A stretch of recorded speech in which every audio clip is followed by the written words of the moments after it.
Vinícius Bueno tá aqui, viu, Silvânia? Você gostava do Renato Gaúcho no Grêmio, Silvânia, ou não? Eu acho que ele deveria ter continuado, mas parece que se desgastou um pouquinho a relação, né, Vinícius? Tudo bem, Silvânia? Dia. Bom dia para você, pro dia. Pedro, para todo mundo que nos acompanha. Olha, era a temporada, né, de maior pressão para cima do Renato Portaluppi. E ela terminou ontem com o anúncio oficial do Grêmio do desligamento do técnico que até então era o mais longevo aqui no futebol brasileiro, quase 5 anos à frente da equipe de Porto Alegre. Ele evidentemente sai com o prestígio que sempre teve, mas acho que era o momento de sim o Grêmio respirar novos ares, né, e trazer um novo comandante. Por quê? O time no ano passado, em 2020, já não foi tão bem como em outros anos.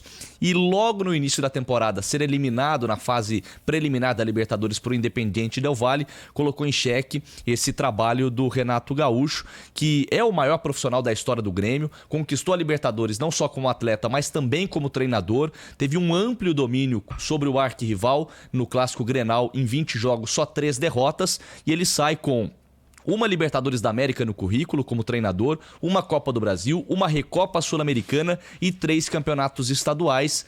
É uma história muito bonita, muito linda, mas que foi encerrada ontem com um detalhe curioso, viu, Silvânia, Pedro e ouvintes? O Renato Portaluppi não esteve no último jogo porque está afastado pela Covid-19. Ainda assim foi demitido, mesmo sem estar trabalhando no dia a dia do clube. Hoje ele vai realizar um exame PCR. Se testar negativo, aí sim ele vai até o CT para dar um último abraço nos atletas e também nos funcionários do Grêmio. Teve jogo ontem, né? Teve um jogaço no estádio do Maracanã. Hoje nós teremos clássico aqui em São Paulo, mas ontem teve clássico lá no Rio de Janeiro. E um clássico surpreendente, porque o Vasco da Gama, que hoje tem um elenco muito inferior em relação ao seu arquirrival Flamengo, acabou atropelando o Mengão pelo placar de 3-1. Com o último gol, inclusive, tendo provocação, uma dancinha do Morato, imitando aquela comemoração histórica do Edmundo nos anos 90. Ou seja, o Botafogo, o Vasco, tripudiou para cima do Flamengo, que estava praticamente completo, hein? O Flamengo só não tinha o Arrascaeta e também o Rodrigo Caio. Vitória importantíssima, e com isso o time Cruz Maltino colocou fim a um jejum que já durava quase 5 anos sem vencer o Flamengo. Hoje é sexta-feira, né? Antigamente, jogo sexta-feira era jogo da Série B, jogo sem grande assim, importância, né, para o calendário do futebol. Mas as coisas estão mudadas, né, Vinícius? Tem um clássico hoje à noite. Em momentos de pandemia, nesse cenário atípico, tem jogo todo dia. Aliás, o Palmeiras entrou em campo, por exemplo, na quarta-feira à noite para jogar contra o Defensa e Justiça. Essa partida terminou só na quinta e hoje, sexta, já tem jogo. Dá pra gente brincar que o Palmeiras tem jogo quase que todos os dias.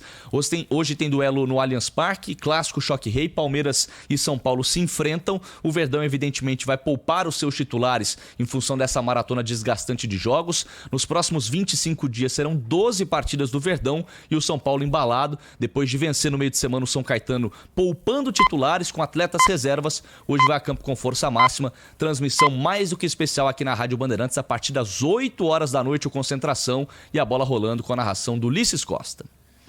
O São Paulo que voltou com tudo aí desse período, né, de pausa no futebol, né? Venceu todas as partidas aí.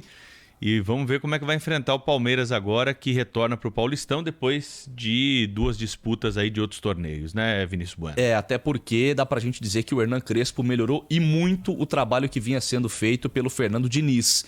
Eles têm ideias parecidas em alguns aspectos de posse de bola, mas ele conseguiu melhorar aquilo que não vinha funcionando sob o comando do antigo treinador. De fato, é a grande sensação até aqui nesse início de Campeonato Paulista. 3 vitórias seguidas do São Paulo, né? E é o time hoje com o maior número de pontos no Campeonato Paulista, 16 pontos. Tá certo que alguns clubes ainda têm mais jogos disputados que outros, mas de qualquer maneira, em pontuação, São Paulo tem 16 pontos, ninguém tem mais que ele.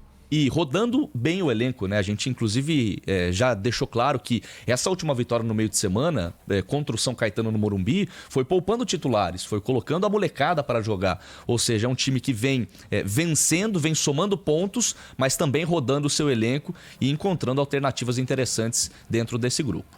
São 6 horas e 16 minutos. Obrigado ao Vinícius Bueno, trazendo as notícias do esporte.